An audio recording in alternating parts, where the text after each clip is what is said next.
السلام علیکم دوستو۔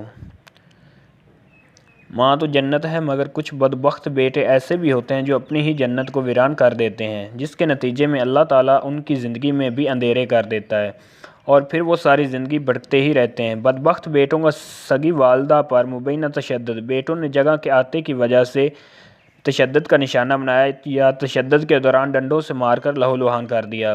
جائیداد کے نشے نے مقدس رشتوں کی پہچان بھلا دی۔ لیاقت پور کے علاقے میں افسوسناک واقعہ پیش آیا جہاں سنگ دل بیٹوں نے اپنی ہی ماں کو بہیمانہ تشدد کا نشانہ بنا ڈالا۔ متاثرہ خاتون رضیہ بی بی کی بیٹوں کے تشدد کے باعث انگلی ٹوٹ گئی اور اندرونی چوٹیں بھی نظر آئیں۔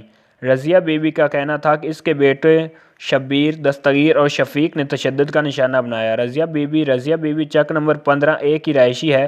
عورت جو ہے بہن ہے، بیوی ہے اور بیٹی ہے، اس کے باوجود عورت کو پرانے بے بنیاد نظریات کی بنا پر ظلم کا نشانہ بنایا جا رہا ہے۔ خواتین کے حقوق کے تحفظ کے لیے بہت سے اقدامات کیے گئے لیکن اس کے باوجود پاکستان میں خواتین پر تشدد، قتل غارت کے واقعات روز بروز بڑھ رہے ہیں۔ واضح رہے کہ گزشتہ ماہ 45 سالہ شہزادی بی بی کو اس کے بیٹے احمد نے فائرنگ کر کے قتل کر دیا تھا اور موقع سے فرار ہو گیا۔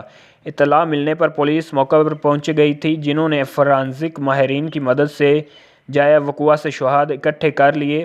پولیس کا کہنا تھا کہ ابتدائی تحقیقات کے دوران واقعہ گھریلو جھگڑے کا نتیجہ معلوم ہوتا ہے، تاہم مقتولہ کی لاش پوسٹ مارٹم کے لیے مردہ خانے منتقل کر دی گئی جبکہ مختلف پہلوؤں پر تحقیقات جاری ہیں۔ اگر دوستو آپ میرے چینل پر نیو ہیں تو پلیز میرے چینل کو سبسکرائب کریں، ویڈیو کو لائک کریں اور آگے شیئر کریں۔